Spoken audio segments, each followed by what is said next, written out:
Hello and welcome to this episode of Backstage with Boria with somebody who I've interviewed in the past, but today in a different light, in a different setting and context. He's just finished his stint with the Sri Lankan national team. And while I will obviously sort of ask him about that, but more importantly, when he was the fielding coach of the Indian national team, what would he do ahead of big games? When players have not had the best of run-ins, with catching, for example, under lights, what is it that one needs to do to get prepared? What does one tell someone like an Abhishek Sharma ahead of a massive match against England? How does one keep the flock together, keep the people, the boys inspired without them feeling that, oh, you know what, one can drop a catch and it can go against me? So to pick his brains, are Sridhar, a dear friend of mine, joins me. Welcome. Thank you very much for giving me time. I know you're flying back tonight from Sri Lanka. But first things, how was the stint with the Sri Lankan national team? Hi, Boria. Hello, viewers. I'm glad to be on this platform. Yeah, thank you very much. Yeah, I really enjoyed my stint with the Sri Lankan team. To answer your second question first, uh, fantastic country, great people, very good head coach I had in Sanat Jayasuriya, gave me so much freedom to work with. The response from the players was fantastic, to say the least. Uh, my job was to give them an identity, give them a culture, to give them a kind of a goal as a fielding unit, and towards that, what are the steps to be taken in terms of processes to approach those our culture and our goal. That was something we discussed. We discussed the values. We discussed everything except the outcome. The outcome was something which took care of itself. Sometimes positive, sometimes it doesn't go your way, which is fine. Many times it doesn't go your way, which is also fine. Mhm. Uh, but yeah, the most important thing was for them to stay truly connected to their identity, and truly connected to their culture, and truly connected to each other as a group. Interesting, interesting. And you've said it right, because in sport you will lose far too many times than you will win. That is how sport is. Everybody wants to get that number one spot. Moving on. See, when I now take a look, and we are running this interview one day before the India versus England game. When you are preparing for such a big match, a World Cup semi-final, and you've just had a fabulous win against the West Indies, fabulous win against the West Indies, but if there's one area of concern, and I'm saying it, one area of concern, it's the catching. Take someone like Abhishek Sharma. Let's get specific. Now, Abhishek Sharma has had a fabulous year. For whatever reason, he's not scored a few games. That's okay. But when you drop, say, two catches, it impacts your mind. It kind of makes your mind cluttered, self-doubt when you come into bat. What does a fielding coach say? How do you get somebody like that ready for a big game like this? What is the problem? If there is a problem, how does one solve that problem?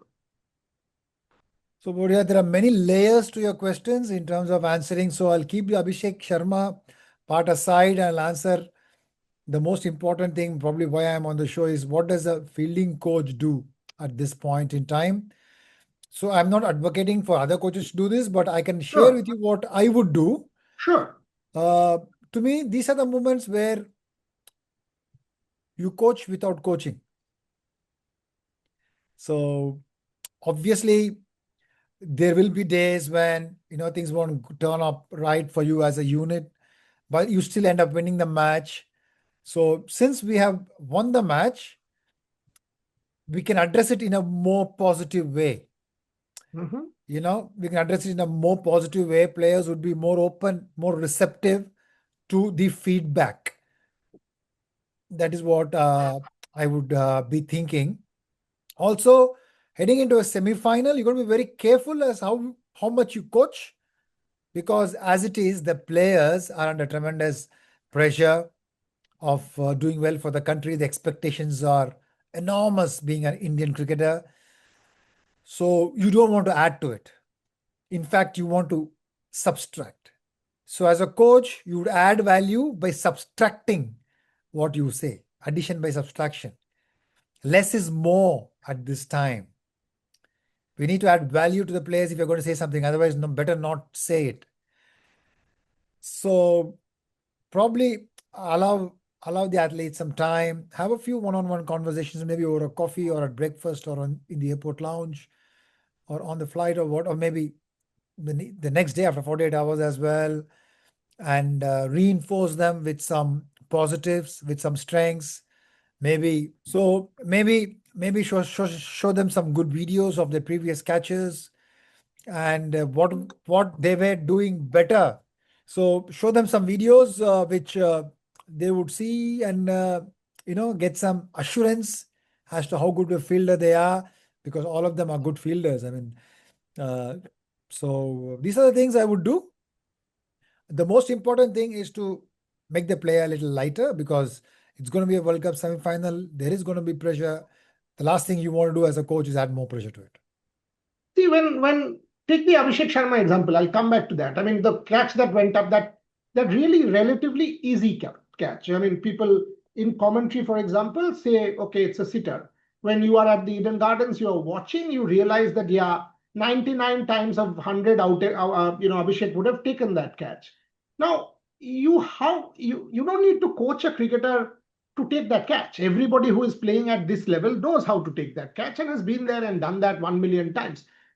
I'm interested in knowing, but he's dropped it. That moment is gone. That fraction of a second is gone. That ball has been fluffed for whatever reason. It has not been caught.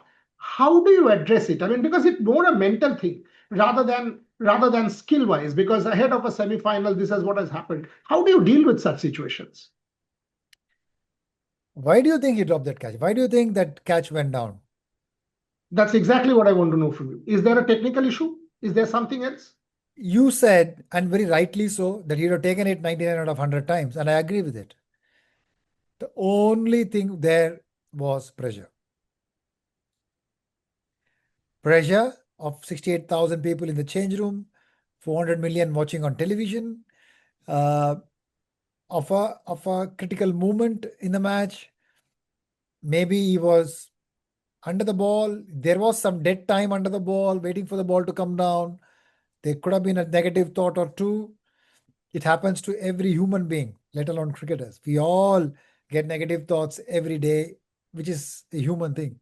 That could have been possible. So Abhishek Sharma would take that catch, like you said, 99 out of 100 times. But that extra little bit of pressure under the ball might have worked against him. I'm not saying it was there. Maybe it wasn't there. I'm just assuming from 5,000 Yeah. miles away. So when you play a World Cup, you must know that there is going to be a pressure. As a coach, I would be telling, pressure is a privilege. You are feeling that pressure because you're playing for India. I am not feeling that pressure. Somebody sitting in the stands and buying a ticket and watching is not feeling the pressure. You are feeling it because you're playing for the country. You're representing 1.5 billion people. So that's a privilege. There'll be a billion people wanting to be in your place. So enjoy the pressure. Take it as a privilege. That is what. When he dropped that second one, and I will tell you this because I was there at the ground, and it perhaps don't see everything on telly. Correct. The moment the ball was hit, he was there. I was sitting at the lower tier of the clubhouse. The moment the ball was hit, and my thing was Abhishek Sharma again, I thought he started a fraction late. This is my assessment. He started a fraction late. He came towards the ball. I thought he was a fraction late. He could have been thinking, should I go, should I not go? Because, West Indies innings late. Should I go for it? Should I save the 4 runs? Because a match before, Washington Sundar, in that match against South Africa, came, missed it, and 4 runs went. That also could have played on his mind that at that critical juncture. And ultimately, he went, he dropped that catch. And there could have been self doubt, which could have impacted his batting as well. In situations like this, where it is not about technique or skill. I mean, this one, he did go for the ball, and anyone, this is what I'm trying to say, anyone can have self doubt. Again, do you speak to him? Do you say that this can happen to anyone? This is not an aberration? How do you, kind of solve a crisis like this? If at all it is a So, crisis. so that depends on the fielding culture of the team. So if the culture is going for half chances, trying to convert and not be worried about the result, then players will be positive and they will go for half chances. But if somebody is going for a half chance, missing that, and it goes for a boundary, and if he's being pointed out in the change room at some point after the match, then the other fielders are also thinking, okay, next time a catch comes, maybe I should save the boundary first at that point of the match. But then suddenly you realize the ball is almost carrying to you and you have to go for a catch. So the point I'm trying to make is the culture of the team is vital for players to take those bold decisions. While Okay. I see from outside that in batting and bowling, the culture of the team is very clear, play a certain brand of cricket, which is very clear and which is how it should be. I'm not sure how it is when it comes to approach as fielding and as a fielding unit. So, so I think Abhishek, like you rightly said, could have been in double mind in terms of whether the ball is going to carry or not. And in the end, when he went for it, which is the right thing to do, uh, he got his fingers to it, and he unfortunately could not convert that. Again, I would credit him for going for the catch. And if in the semi-final another opportunity comes like that, he should still go for the catch. But this is for me, this is not an aberration. I mean, you and I are both avid followers and supporters of Indian cricket. In England, we have dropped many. In Asia Cup, we have dropped quite a few. Uh, and this has kind of been with us. In fact, it is not wrong to say that in England, if we had not dropped the 20 plus catches, we could have won the series because catches are critical. And you and I have had this discussion in the past, even when you were coach. In the Asia Cup, we were what? We've dropped about 10 or 12 catches. So it has continued. Do you reckon there is an issue? Or do you reckon no? I mean, these just bad days, but then bad days have become a bit too many. So yeah, talking about issue, I'm not sure if there's an issue in within the team because I'm not part of the environment there. But obviously the results are saying something, right? The numbers are saying something. So I'm sure the management will get together, have a discussion on this, and try and reset as to how they are approaching this particular department uh, after the World Cup. Because World Cup, yes, definitely it's too little time. You just need the boys to be in good space now. But probably they could sit down and have a reset in terms of discussing how they want to approach it as a team, how they want to approach fielding as a team. So yeah, it has been a bit of an Achilles heel for us. Um, and this World Cup has been no different from the England tour and the Asia Cup. So that is something which will need addressing going forward. And you reckon it can be addressed over a period of time? There are ways, and if you want to kind of address it in the short term, there are fixes to it. Definitely there is a fix to it. Again, as a coach, I keep coming back to uh, the values, the philosophy, the culture which drives the fielding narrative of the team. So I keep coming back to that because once you have a culture, once you have a creed, everybody has to buy into it. Every fielder, irrespective of uh, who they are in the team, right? Whether it's a batter, bowler, whatever they have, there has to be a buy-in. So that is something which needs to be set, and that's something which is done democratically along with the team. Some questions should be asked so that they get some good answers and they follow that philosophy and that culture. So you create a connection between the athlete and the skill. Last few, one, if you have a fielder who is not maybe as agile as the rest, and again, it is human, right? It will happen. Sridhar will be more agile than Boria. It is not. Say Varun Chakravarti, maybe not as agile as a Tilak Verma, whatever it is. Somebody like, there are many good fielders in that side, very good fielders in that side. Somebody may not be not as agile. Take Varun's case in Calcutta again. Couple of balls in normal this thing naked eye. As avid followers of the game for 2-3 decades, we think okay that should have been saved. That boundary could have been saved. Is it on the captain to try and give better positions to such players that, okay, this is where we have to kind of make do that he's not as agile or as good? Or is there a way that, no, give this guy confidence that maybe you will not be as athletic as some star on the field, but you will be safe. You will nonetheless be safe. You will not drop catches. You will still be able to do the job. How do you approach a relatively less agile fielder on the park? The instance that you have just mentioned, I think Varun was in the right place. Short fine leg is where he generally fields, so that he's used to that position. That was just a poor piece of fielding. But what really got me thinking was early doors in the match when Varun was fielding at covers. Yeah, when And there that was a run run out out was made. opportunity. Exactly. Straightforward run out opportunity. And the throw was nowhere near the right end. Forget about the right, it was in the wrong end. But even if it was, there no chance was the other end also, he wouldn't have converted because the throw was very inaccurate. So whether Varun should field in that position, I can ask that question from outside because what's Varun doing at covers? But probably against that batter, against Arshdeep Singh, probably that's a safer position as compared to a deep square leg or a deep mid wicket or a short fine leg. So the think tank, obviously, someone as sharp as Surya will not make such elementary errors in having the wrong fielder at the wrong place. He's very sharp in that. So just that the ball was going to Varun on that day, and Varun is an improved fielder than what he was earlier on. But unfortunately, like I said, the occasion might have got to him at that point in time. I mean, I agree with the fact that he's an improved fielder. And, every time I've seen him, the guy works genuinely hard. He puts a lot of pressure on himself as a bowler or as a fielder. Every optional training session, he'll turn up. His work ethic for me is top notch. And that's what I want to see in a player. Maybe you're not as agile as someone else, but you will not be a Devil Brevis on the field. But your Devil Brevis will also make a mistake. But I want to watch out for your work ethic. Is that what you as a coach will also want to watch out for? 100%.